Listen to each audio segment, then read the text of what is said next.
Hello friends, मेरे channel में आपका शुक्रिया। Welcome on my channel Dino King. And today आज हम सी एक न्यू सीरीज़ फॉलो करने जा रहे हैं, सी प्रोग्रामिंग लैंग्वेज। एंड इस प्रोग्रामिंग लैंग्वेज में हमारा ऑब्जेक्टिव है इंट्रोडक्शन ऑफ सी लैंग्वेज। तो हम पहले देखेंगे कि इस लैंग्वेज के बारे में थोड़ा बहुत, एंड फिर उसके बाद देखेंगे जो सी प्रोग्राम होता है वो हमारा एग्जीक्यूट कैसे होता है। कि मतलब हमारा जो सी प्रोग्राम है जो हम लिखते हैं डॉट सी करके, वो ऐसा सॉफ्टवेयर कैसे बनता है। तो हमारा पहला है C is the mother of all the language. इसका मतलब ये है कि जितनी भी लैंग्वेजेस हैं वो कहीं न कहीं सी से इंस्पायर्ड है।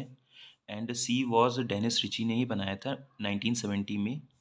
और बहुत से जो एप्लीकेशन हैं जैसे कि एडोब हो गया, Oracle, my SQL web browsers, जैसे आपके मोज़िला हो गए और गूगल क्रोम हो गए जो बहुत यूज़ होते हैं। Winamp media player, Unix operating system and Symbian operating system. Symbian operating system generally आपको नोकिया के जो पुराने फ़ोन्स होते थे उनमें आपको दिख जाएंगे। एंड यहाँ पे हम देख सकते हैं कि it is the base of all programming language. इसका मतलब ये है कि जो most of the programming languages बनी हैं या बन रही हैं वो कहीं ना कहीं सी पे डिपेंडेंट है, डायरेक्टली और इनडायरेक्टली। अगर हम डिपेंडेंट की बात करें तो जैसे कि हम कह सकते हैं जो जावा है, जावा लैंग्वेज है, वो सन माइक्रो सिस्टम ने बनाई थी। बट सबसे पहले जो जावा का वर्जन आया था वो सी में लिखा गया था। अब अब प्रेजेंट अगर हम 2022 की बात करें तो उस टाइम पे हम ये कह सकते हैं कि जो जावा का इंटरप्रेटर है वो जावा में ही लिख दिया गया है। बट जो जावा का रन टाइम इन्वायरमेंट है वो आज भी सी लैंग्वेज में ही रिटन है। And it is also one of the fastest language to execute an instruction. Generally आप सी लैंग्वेज से 1 सेकेंड में 10 की पावर 9 इंस्ट्रक्शन एग्जीक्यूट करा सकते हैं, वो बहुत हाई लेवल पे। जैसे आपका मशीन लर्निंग या न्यूरॉन्स, जब आप मशीन लर्निंग पढ़ेंगे तब वहाँ पे आपको सी लैंग्वेज की इंपॉर्टेंस पता चलेगी। या फिर आज भी जैसे मेडिकल इंडस्ट्री में जो सॉफ्टवेयर बनते हैं जहाँ पे एग्जीक्यूशन टाइम बहुत तेज़ होना चाहिए, तो वहाँ पे सी लैंग्वेज का यूज़ है। बहुत से सॉफ्टवेयर जैसे हैं जो सी लैंग्वेज के बन रहे हैं।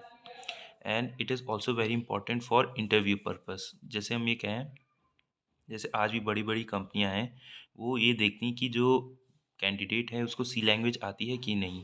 क्योंकि ये मैं भी जब इंटरव्यू लेता हूँ तो मैं देखता हूँ कि सी लैंग्वेज आती क्यों नहीं। क्योंकि जो अगर आपको अगर सी लैंग्वेज अच्छे से आती है तो आप दूसरी लैंग्वेज में स्विच आराम से हो सकते हैं। क्योंकि सी लैंग्वेज आपकी बेस है और जो बहुत से कॉन्सेप्ट हैं जैसे if else switch while loops, वो कहीं ना कहीं सी लैंग्वेज से ही लिए गए हैं। एंड बट इसमें एक बात जो ठीक नहीं है वो हम ये कह सकते हैं कि जो कंपाइलर है ना वो ऑपरेटिंग सिस्टम बेस्ड है। कि मतलब हम ये लिख सकते हैं software which are written in C they are all are operating system based. मतलब जैसे कि अगर आपने विंडोज़ ऑपरेटिंग सिस्टम में कोई सी लैंग्वेज का सॉफ्टवेयर बनाया तो वो लिनक्स में नहीं एग्जीक्यूट होगा। और यदि अगर आपने लिनक्स में कोई सी ऑपरेटिंग सिस्टम का कोड बनाया तो विंडोज़ में वो एग्जीक्यूट नहीं होगा। ये टोटली ऑपरेटिंग सिस्टम बेस्ड होते हैं। तो तभी जैसे पहले आप जब कोई सॉफ्टवेयर डाउनलोड करते थे तो उसमें लिख के आता था कि आप कौन सा ऑपरेटिंग सिस्टम यूज़ करते हैं।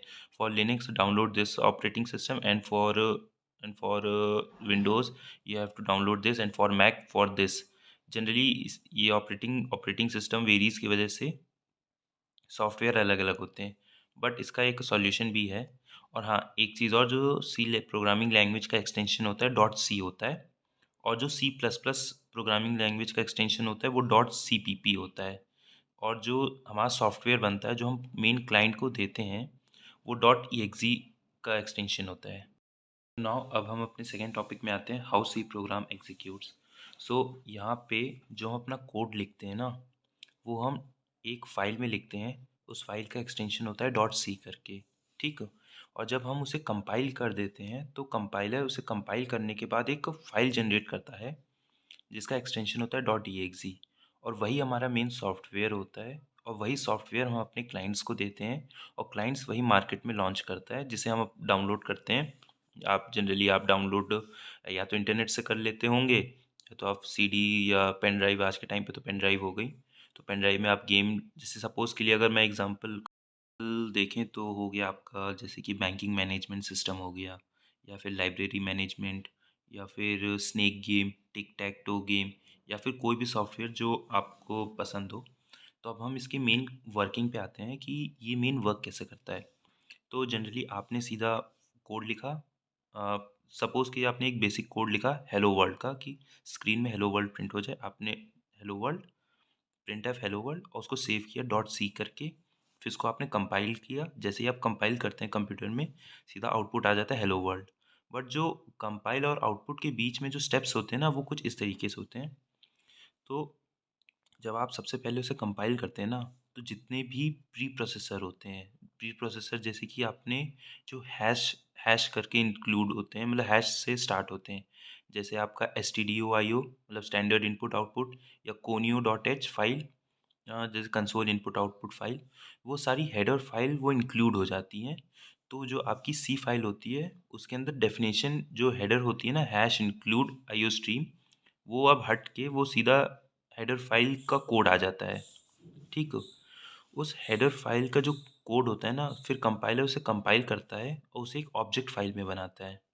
तो अब जैसे मैंने यहाँ पे सैम डॉट सी लिखा था, फिर वहाँ पे प्री प्रोसेसर अटैच हुआ, फिर सैम डॉट आई, फिर कंपाइलर ने उसे कन्वर्ट किया एक ऑब्जेक्ट फाइल में, सैम डॉट ओबीजे फाइल। और फिर ओ बी जे फाइल होता है, तो जितनी भी लाइब्रेरीज फाइल होती हैं, वो लिंकर सॉफ्टवेयर के थ्रू अटैच होती हैं, और मेन अपना सॉफ्टवेयर बनाती है डॉट ई एक्स ई फाइल। अब यहाँ पे क्वेश्चन ये आता है कि हेडर फाइल और लाइब्रेरी फाइल में फ़र्क क्या है।